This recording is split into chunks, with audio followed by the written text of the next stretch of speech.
Salutations à toutes et à tous, Steve, supporter of Marseille. J'espère que vous allez bien. Si tu es nouveau sur ma chaîne, je te souhaite tout d'abord la bienvenue. Comme tu as pu le voir sur le titre de la vidéo, on ne va pas parler football avec moi comme d'habitude. Non, je vais prendre un sujet qui est tout autant important, voire même plus, qui concerne les parents, les enfants, c'est le harcèlement scolaire. Pourquoi je te fais cette vidéo? Tout d'abord parce que je suis parent, j'ai des enfants.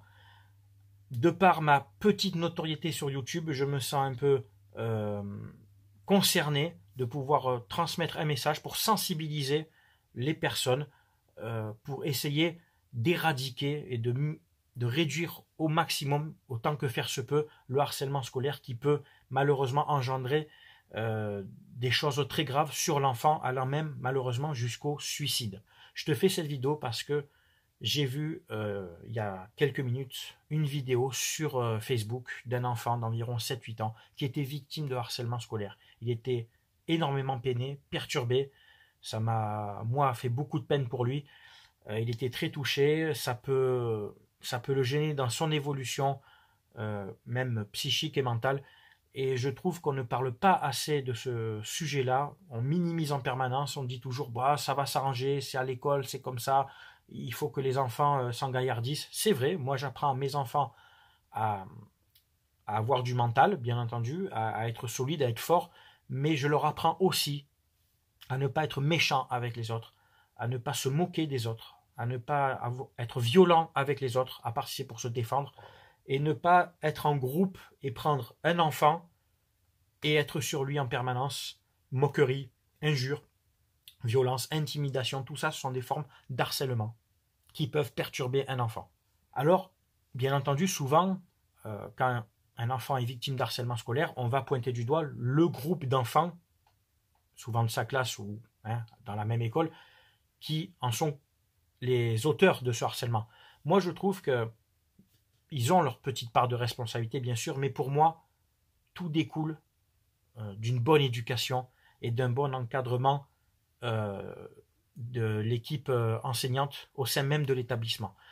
Moi, je suis parent, je répète continuellement à mes enfants qui sont au collège pour mon grand et en primaire maternelle pour mes filles, de ne pas faire ce genre de choses, de ne pas être méchant, de ne pas se moquer, de ne pas toujours s'en prendre à la même personne. On peut se charrier, bien entendu, au collège, on se charrie beaucoup, mais j'explique souvent à mon fils que si lui, il est témoin de ça, qu'il en parle directement soit à un responsable de l'établissement, soit m'en parler à moi pour que je puisse contacter, bien entendu, un responsable de l'établissement. Et malheureusement, je trouve que certains parents se soucient en priorité de leur enfant, ce qui est normal, mais ne tiennent pas le bon discours.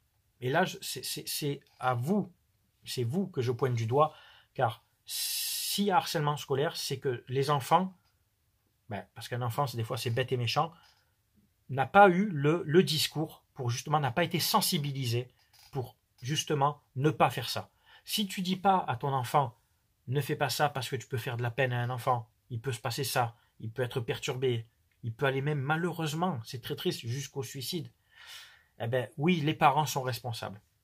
C'est à vous, parents, à un moment donné, de vous dire, tiens, je vais avoir une discussion avec mon enfant et de lui expliquer, qu'il soit en maternelle, et encore que ça va en maternelle, ils sont très petits, mais en primaire et surtout au collège, d'expliquer que le harcèlement peut conduire à des choses malheureusement très graves. Surtout maintenant avec les réseaux sociaux où c'est très facile d'insulter, d'harceler, de se moquer de quelqu'un en faisant circuler des photos, en faisant des montages, etc. Donc oui, les enfants et jeunes ados sont responsables et bien entendu, il faut les, entre guillemets, quand je dis sanctionner, c'est il faut les recadrer, il faut les punir, à un certain niveau, c'est un enfant, tu le punis dans sa chambre, tu le prives de certaines choses, tu lui expliques. Si c'est un ado plus grand, tu le punis aussi, tu lui coupes de tous ses réseaux sociaux un certain temps. S'il a de l'argent de poche, eh ben, tu peux aussi lui. Il faut qu'il y ait sanction. Quand je dis sanction, c'est pas violence, c'est sanction pour que l'enfant comprenne qu'il a fait quelque chose de mal et surtout lui expliquer en lui disant voilà, l'enfant sur qui tu t'acharnes, regarde dans l'état qu'il est. Donc c'est à vous, parents, de réagir à ça. Parce que demain, toi, tu es père, mère de famille, ton enfant peut être concerné. Ton enfant peut être victime de ça. Et d'autant plus, comme je te dis, avec les réseaux sociaux. Moi, petit youtubeur, avec ma communauté que j'adore, mais on n'est pas, voilà, je ne suis pas un youtubeur extrêmement connu. je trouve que c'est bien de se positionner, de prendre la parole sur ça et d'essayer de sensibiliser les gens. Parce que comme je te dis, un enfant, c'est très fragile. Un enfant peut être victime de ça et ça peut être le tien demain. Les enseignants aussi, les surveillants dans les collèges et lycées et même en école primaire doivent sensibiliser les enfants en classe. Il faut en parler, il faut leur faire comprendre, il faut surveiller aussi dans les cours de récréation, il faut surveiller au collège. Ce qui se passe souvent, les pires des cas, c'est en fin de période primaire, hein, CM1, CM2 et début collège, jusque même, oui, 4e, 3e, après au lycée, ce sont d'autres choses, ce sont d'autres délires, et en général, les ados, ça s'agisse un peu. Mais les périodes les plus compliquées, c'est fin de primaire et le collège. Et je trouve que vraiment, le corps enseignant et toute l'équipe pédagogique devrait être beaucoup plus à cheval, beaucoup plus concerné pour ce combat-là. Voilà. Tu peux trouver ça stupide, tu peux trouver ça abusé peut-être, mais oui, le harcèlement sur un enfant, ça existe. Et malheureusement, des fois, ça peut arriver à des choses, ça peut mener à des choses très graves. L'enfant qui regarde, tu vas me dire, je prends souvent ces gens comme exemple, tous ces gens de télé-réalité là, tous ces espèces de clowns qui font de la télé-réalité, les Marseillais ci, les anges de ça, la villa des cœurs brisés, j'en sais rien, et toutes ces merdes qui passent à la télé, tous ces gens passent leur temps à se critiquer. Quel exemple ils donnent à la jeunesse? Ils passent leur temps à se critiquer, à s'insulter, à avoir du vice, à faire des choses dans le dos des autres. C'est vrai ou pas? Et j'ai pas besoin de voir ces émissions, je ne les regarde pas. Mais il suffit de voir quelques extraits, il suffit de voir sur Facebook quand tu regardes des extraits de vidéos, c'est toujours pareil. Tu en as vu une d'émission, tu les as toutes vues.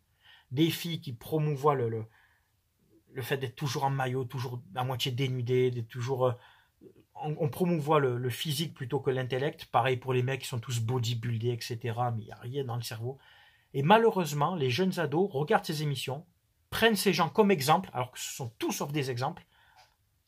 Mais ces gens-là n'ont jamais un discours positif. Est-ce que ces gens-là, dans leur villa, là où ils sont filmés pendant des semaines, vont faire des choses bien, vont tenir un discours pour les plus jeunes en disant voilà, soyez justes, d'avoir un discours vraiment positif, justement, par exemple, de prendre position sur le harcèlement scolaire ou d'autres choses. Non, ces gens-là sont filmés, ce sont des clowns, ce sont des baltringues filmés dans leur vice, à faire leurs conneries.